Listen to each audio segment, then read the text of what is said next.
எல்லா சொந்தங்களுமே எப்படி இருக்கீங்க? நல்லா இருக்கீங்களா? எல்லா சொந்தங்களுமே நல்லா இருக்கீங்க அப்படின்னு சொல்ற நம்பிக்கையோட இன்னைக்கு வீடியோக்குள்ள போகலாம். சொந்தங்களே நம்ம குடும்பத்தோட எங்கே கிளம்பிட்டோம்னா நம்ம நிஸ்மா பாப்பாவுக்கு வைத்தியம் பார்க்கறதுக்காக தாங்க போறோம். நம்ம அகானா பாப்பாக்குமே உடல்நிலைகள் சரியில்லாம இருந்துச்சு. அதனால லோக்கல்ல இருக்கக்கூடிய மருத்துவமனைகள்ல பார்த்தோம். ஆனா எந்த ஒரு பலனுமே கிடைக்கல. அதனால வெளியிடங்கள்ல இருக்கக்கூடிய ராமநாதபுரம் மருத்துவமனைக்கு நம்ம பாப்பாவை கொண்டு போயிருந்தோம். நம்ம அகானா பாப்பாவுக்கு வைத்தியம் பார்த்துட்டு இருந்த டாக்டருடைய பார்வை எல்லாமே நம்ம நிஸ்மா பாப்பா மேலதான் இருந்துச்சு. பாப்பாவுக்கு என்ன பிரச்சனை, ஏன் பாப்பாவுடைய முகம் இப்படி இருக்கு, ஏன் பாப்பா தலையில முடியல அப்படின்னு சொல்லி ஒவ்வொரு கேள்விகளா கேட்க ஆரம்பிச்சுட்டாங்க. அப்போ பாப்பாவுக்கு நடந்த சம்பவங்கள் எல்லாத்தையுமே டாக்டர் சொன்னேன். அதுக்கப்புறம் அவங்க ஒரு பேப்பர்ல எழுத ஆரம்பிச்சாங்க. அவங்களுக்கு தெரிஞ்ச ஒரு டாக்டர்கிட்ட கால் பண்ணி கேட்க ஆரம்பிச்சாங்க. அவங்கள வர சொல்லுங்க, நம்ம பார்ப்போம் அப்படின்னு சொல்லியிருந்தாங்க. ஆனா நம்ம போயிருந்த நேரம் டாக்டர் வெளியிடங்களுக்கு போயிட்டாங்க. அதனால அவங்க உள்ளூருக்கு வந்ததுக்கு அப்புறம் நம்மளை வர சொல்லியிருந்தாங்க. இன்னைக்கு டாக்டர் வெளியூருக்கு போன டாக்டர் வந்துட்டாங்க. இப்ப அவங்கள சந்திக்கிறக்காக நம்ம குடும்பத்தோட போறோம். நம்ம நிஸ்மா பாப்பாவுக்கு பார்க்காத வைத்தியங்கள் கிடையாது. அவங்க சொன்னாங்க இவங்க சொன்னாங்க சொல்லி போகாத இடங்கள் கிடையாது. ஆனா பாப்பாவுக்கான எந்த ஒரு தீர்வுமே கிடைக்கல. அது மட்டும் கிடையாது, நம்ம வீட்டிலே இருந்து பார்க்கக்கூடிய வைத்தியங்கள் முதல் கொண்டு நம்ம நிஸ்மா பாப்பாவுக்கு பார்த்தாச்சு. ஆனா எந்த ஒரு பலனுமே கிடைக்கல. ஆனா இன்னைக்கு நமக்கு ஒரு டாக்டருடைய ரெக்கமெண்ட் மூலமா நம்ம நிஸ்மா பாப்பாவை கூட்டிட்டு போறோம். இந்த ஒரு டாக்டர்கிட்ட இருந்தாலும் ஒரு நல்ல ஒரு பதில் நிஸ்மா பாப்பாவுக்கு கிடைக்கணும் அப்படின்னு சொல்லி நீங்களும் கடவுளை வேண்டிக்கிறீங்க, நானுமே கடவுளை வேண்டிக்கிறேன்.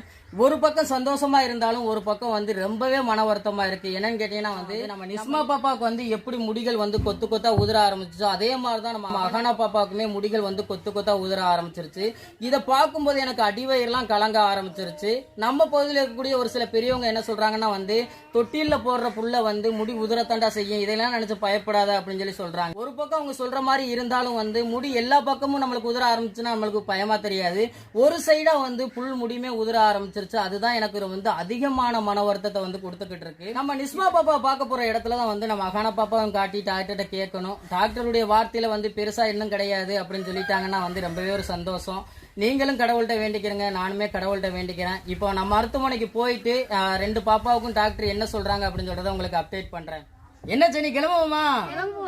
என்ன கிளம்பும் ஈஸியா சொல்லிட்டே வயிற்ற போட்டு பிரட்டுது.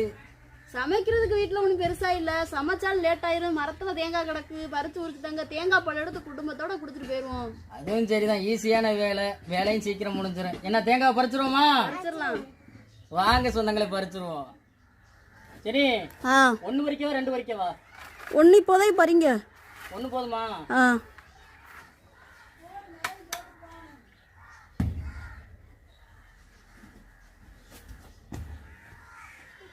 அக்கானா பாப்பா போமா, ஆஸ்பத்திரி போமா, அக்கா கூட்டிட்டு போய் காட்டிட்டு வருவோம். அக்கா நம்ம அக்கா கூட்டிட்டு போமா.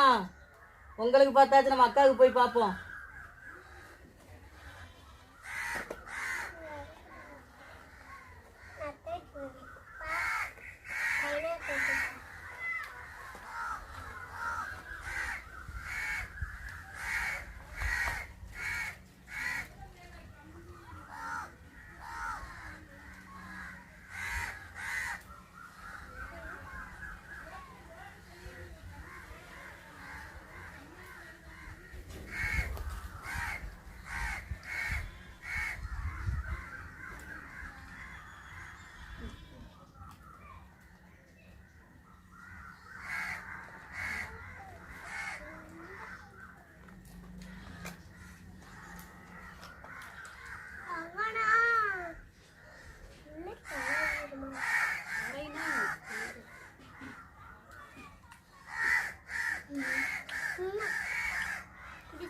குடிக்கிறது டானிக்கு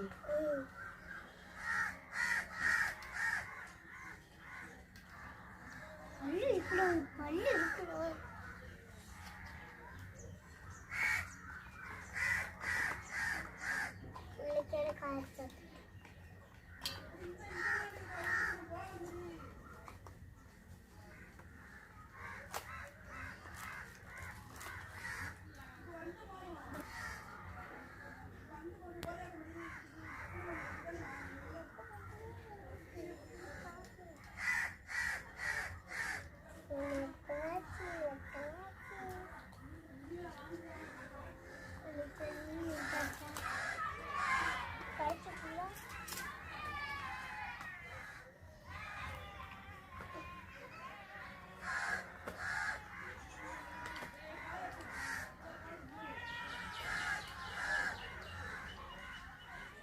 ம்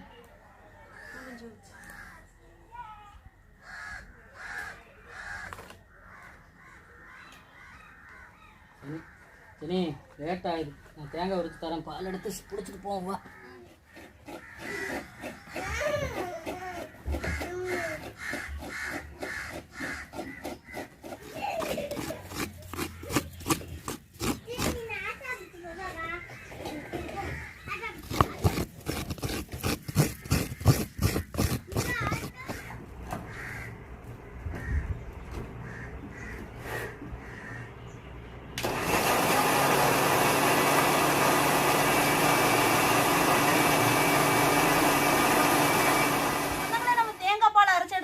இப்ப தேங்காய் பால் குடிக்கிறங்காட்டி தேவையான பொருட்களை சேர்த்து கரைச்சி எடுத்துக்கிறோம்.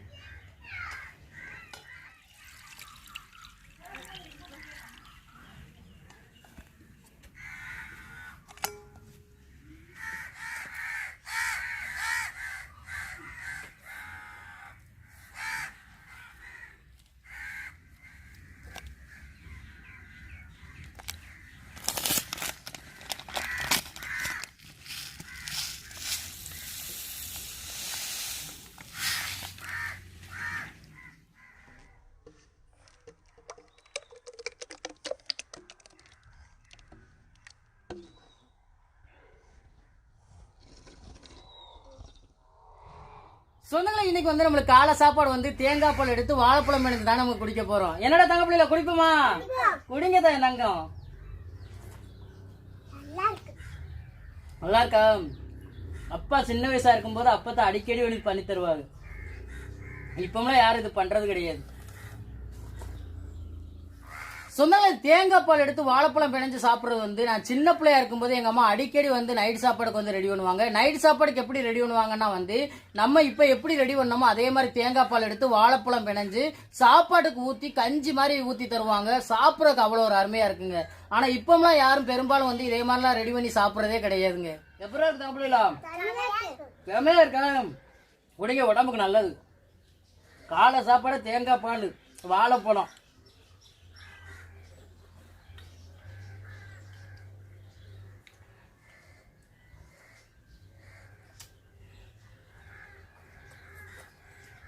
நீங்க தேங்காய் பால் எடுத்து வாழைப்பழம் பிணைஞ்சு சாப்பாடுக்கு ஊத்தி சாப்பிட்டுருக்கீங்களா இல்ல வெறும் பாலா குடிச்சிருக்கீங்களா அப்படின்னு சொல்றத வீடியோக்குள்ள கமெண்ட் பண்ணுங்க. இந்த ஒரு வீடியோ பத்தி உங்களுக்கு பிடிச்சிருந்தா வீடியோ லைக் பண்ணுங்க, மறக்காம நம்ம சேனலை சப்போர்ட் பண்ணி சப்ஸ்கிரைப் பண்ணுங்க, உங்க நண்பர்களுக்கு வீடியோ ஷேர் பண்ணி உங்களுடைய புல் சப்போர்ட்டை நம்ம சேனலுக்கு கொடுங்க. வேற ஒரு கடல் சார்ந்த தகவல்களா இருந்தாலும் மீன்கள் சார்ந்த தகவல்களா இருந்தாலும் நம்ம வீடியோக்குள்ள கமெண்ட் பண்ணுங்க. நான் ஒரு மீனவனா கடல் மேலப்பட்ட சில அனுபவங்களையும் சில மீன்களை பத்தி தெரிஞ்சுக்கிட்ட விஷயங்களையும் உங்களுக்கு வீடியோ மூலமா பகிர்ந்துக்கிறேன். இந்த ஒரு வீடியோ பத்தி உங்க எல்லாருக்கும் பிடிச்சிருக்க நம்பிக்கையோட அடுத்த வீடியோவில் உங்களை சந்திக்கிறேன். ராமேஸ்வரம் மீனவன். நன்றி. தொடர்ந்து வீடியோ பாருங்க.